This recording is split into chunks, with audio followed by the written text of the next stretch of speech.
नमस्कार। आज की कहानी शीर्षक है मर्दानगी। सुनील एक सामान्य मध्यम वर्गीय परिवार का एक व्यक्ति है जो किसी एक प्राइवेट फर्म में नौकरी करके अपनी ज़िंदगी जैसे तैसे निकाल रहा था। पत्नी तथा 2 किशोर अवस्था के बच्चे उसके एक छोटे परिवार में शहर में वह उनके साथ रहता। माता पिता थे पर गांव के अंदर खेती इत्यादि करते थे, वहाँ रहते थे। सुनील शहर की जिस बस्ती में रहते था उसके पास में ही एक मित्रों की उसकी एक टोली थी जिनके साथ शाम को वह रोज़ बैठता था। बैठना था तो ठीक है, परंतु बैठने के साथ पीता भी था। जी हाँ, यार दोस्तों की ऐसी टोली कमाई रोज़ की 300 रुपये। 300 रुपये में प्राय 100 रुपये वह उन यार दोस्तों के साथ पीने में ख़त्म कर देता। पीने से पूर्व सुनील और पीने के बाद सुनील, मानो 2 अलग अलग प्रकार की पर्सनालिटी हो, उस प्रकार का व्यवहार उसका होता था। जब यार दोस्तों के साथ पीता और किंचित होश में होता था तो उस समय वह दोस्तों को कहता कि यार घड़ी देखता, मेरे को घर जाना है। तो दोस्त उसके कहते हैं, मर्द बन, इतनी सी मर्दानगी है तेरी। पत्नी से डर गया, वो चुप कर जेब कर रह जाता, पुनः शराब के घुट पीता। प्राय ये बात होती, कभी पत्नी के लिए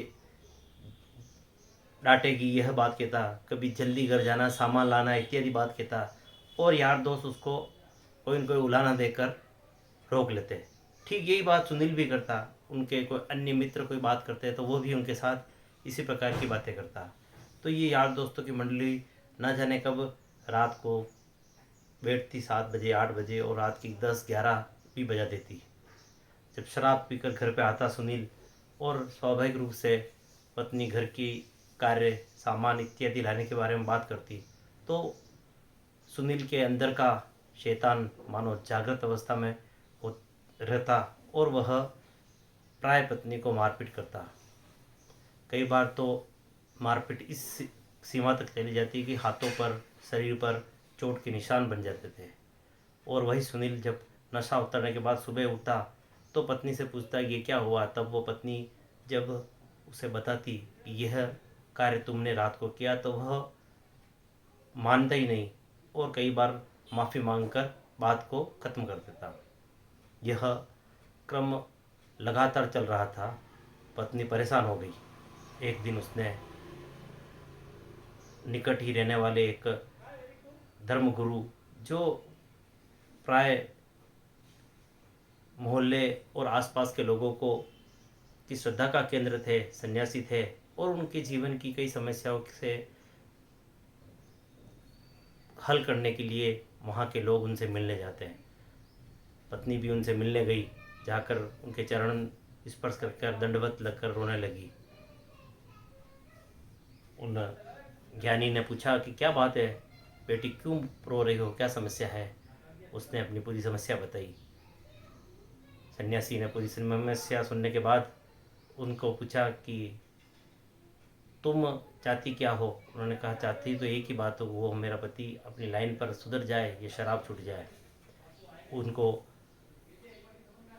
उपाय सन्यासी ने बताया और बोला कि ये उपाय जाकर तुम अपने पति के साथ आज करना। आज उत्साह के साथ पत्नी घर जाकर पति के आने का इंतजार करने लगी। रोज़ पत्नी पति के आने का खौफ से इंतजार करती, आज आकर क्या पता कितनी मारपीट करेंगे। परंतु आज वह उनकी प्रतीक्षा में थी। बच्चे भी प्रतीक्षा कर रहे थे, क्योंकि मुनि महाराज ने जो उपाय बताया उस उपाय की ताकत देखनी थी। आज सुनील आया, आते ही जैसे ही पत्नी ने कुछ बात की, मारपीट को उतारू हुआ। जैसे ही वो हाथ उठाने लगा, दोनों बच्चे और पत्नी तीनों ने मिलकर जोर से सुनील को धक्का दिया और एक कुर्सी पर गिरा दिया। सुनील हक्का बक्का रह गया। वह इस अप्रत्याशित प्रतिरोध के लिए तैयार नहीं था। वैसे भी शराबी के शरीर में शराब पीने के बाद ताकत बचती कहाँ है। कुर्सी पे गिरा सुनील, और तीनों ने मिलकर कसकर उसको कुर्सी से बांध दिया। बांधने के बाद उससे बातें की और वह अंट संट बातें उनको गाली गलौज इत्यादि करने लगा। उनकी सभी बातों को उसकी पत्नी ने और बच्चों ने रिकॉर्ड कर ली। रात भर सुनील को उसमें बांधे रखा।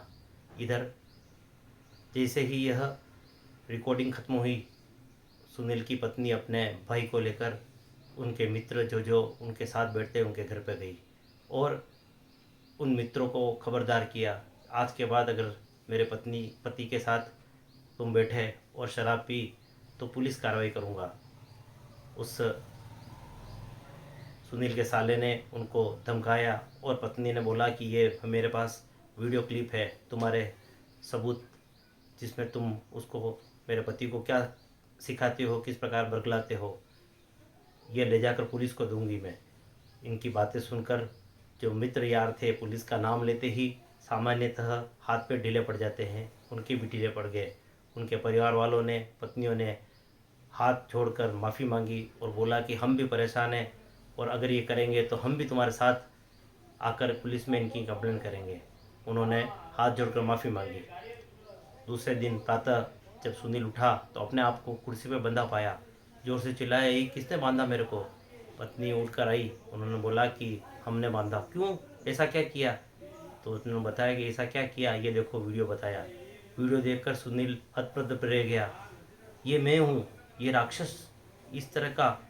वो खुद आश्चर्य से चकित रह गया कि इस प्रकार के कृत्य मैं करता हूँ। शराब व्यक्ति को इंसान से हैवान या शैतान बना देती है। उसने बंधे हाथों से हाथ जोड़कर पत्नी से माफ़ी मांगी और बोला, आज के बाद शराब जीवन में कभी हाथ नहीं लगूंगा, कसम खाता हूँ। पत्नी ने रस्सी खोली, रस्सी खोलकर पति को सन्यासी जो संत थे उनके पास ले गई, उनके चरण स्पर्श करने को कहा और बोला कि यह उपाय महाराज का था। महाराज के चरणों में गिरकर सुनील आंखों में आंसू लेकर बोला कि आज के बाद कभी मैं शराब नहीं पीऊँगा और पत्नी तथा बच्चों के साथ अच्छा व्यवहार करूँगा।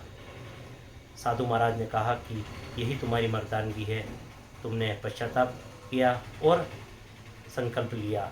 जो रात को शराब पीकर तुम करते थे वो मर्दानगी नहीं, वो तुम्हारा दानवता थी, तुम्हारा पार्श्विक वृत्ति थी।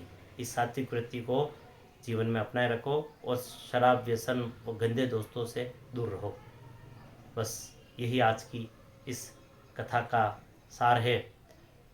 शीर्षक से संदेश ये जाता है कि व्यक्ति को व्यसन से जितना हो दूर रखना चाहिए।